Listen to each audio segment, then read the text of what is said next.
Hi friends, welcome back to our YouTube channel. ఈరోజు recipe వచ్చేసి chicken curry. సింపుల్గా మసాలాలు లేకుండా ఎట్లా ప్రిపేర్ చేసుకోవాలో నేను మీకు చూపిస్తాను. అండ్ ఫ్రైలా కాకుండా కర్రీలా కాకుండా కొంచెం గ్రేవీ ఉండేటట్టుగా అండ్ పీసెస్ తినేటట్టుగా మంచిగా అంచుకి ఎట్లా చేసుకోవాలో సింపుల్గా నేను మీకు చూపిస్తాను. ఓకేనా ఫ్రెండ్స్, ఇదైతే హాఫ్ కేజీ చికెను. ఓకేనా, చికెన్ హాఫ్ కేజీ, ఒక 5 ఆనియన్స్. నేను ఆల్రెడీ కడాయి పెట్టి ఆయిల్ పోసి పెట్టినను. ఆయిల్ అయితే ఈటెక్కింది. ఇప్పుడు మనము ఆనియన్స్ కోసి రెడీగా పెట్టుకున్నాం కదా, అవి అనేది ఇప్పుడు వేసుకోవాలి.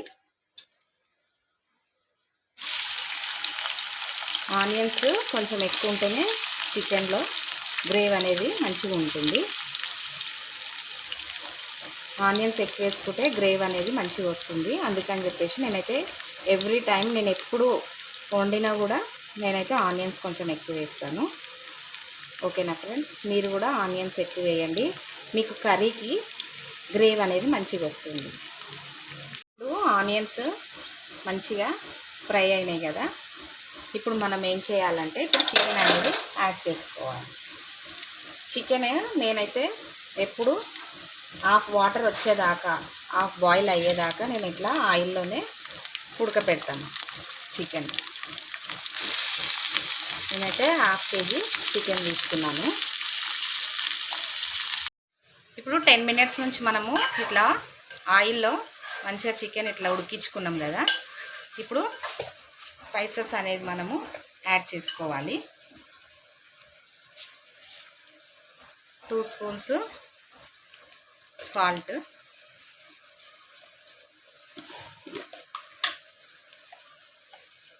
1 స్పూన్ అల్లం పేస్ట్, 1 స్పూన్ పసుపు,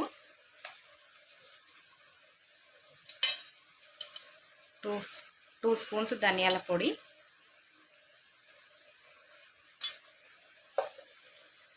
కారము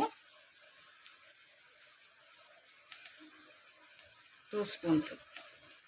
ఇప్పుడు ఇవన్నీ మళ్ళీ ఒక 10 మినిట్స్ మనము మంచిగా ఆయిల్లో ఫ్రై చేసుకోవాలి చికెన్ని. ఇట్లా ఫ్రై చేసుకుంటేనే కర్రీ అనేది మంచిగా టేస్టీగా అనిపిస్తుంది. ఒక 10 మినిట్స్ అయిన తర్వాత మనము పెరుగు అనేది యాడ్ చేసుకుందాం.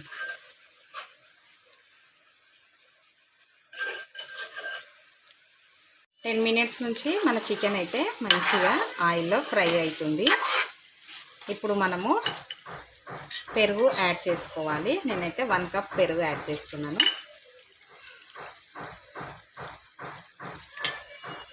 ఫ్లేమ్ అనేది సిమ్లో పెట్టి మనం పెరుగు యాడ్ చేసుకోవాలి.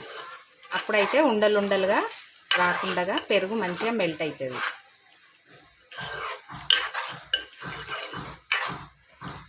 ఇప్పుడు నేను ఒక 2 పచ్చిమిర్చి యాడ్ చేసుకుంటున్నాను. అండ్ కొత్తిమీర కూడా ఇదే స్టేజ్లో మనము యాడ్ చేసుకోవాలి. ఇప్పుడు అన్నీ యాడ్ చేసుకున్నాం కదా, మంచిగా మనము మిక్స్ చేసుకోవాలి.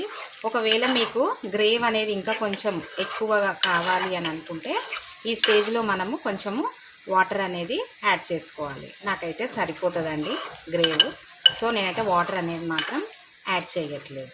ఓకేనా ఫ్రెండ్స్, మనం ఒక 10 మినిట్స్ మంచిగా పెరుగులో ఉడకనివ్వాలి.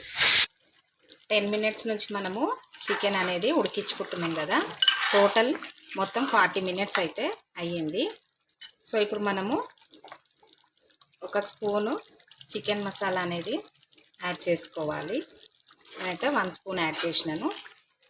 ఓకేనా ఫ్రెండ్స్, ఇప్పుడు మనము చెక్ చేసుకుందాం కర్రీ మంచిగా ఉడికిందా లేదా, పీసెస్ అనేది చెక్ చేసుకుందాం. సో పీసెస్ అయితే ఉడికిపోయినాయి. సో మన డిష్ అయితే కంప్లీట్ అయినది. చూసిరు కదా ఫ్రెండ్స్, సింపుల్గా చికెన్ ఎట్లా ప్రిపేర్ చేసుకోవాలో నేను మీకు చూపించాను. ఈ డిష్ కనుక మీకు నచ్చినట్టయితే లైక్ చేయండి, షేర్ చేయండి, సబ్స్క్రైబ్ చేయండి. Thank you for watching.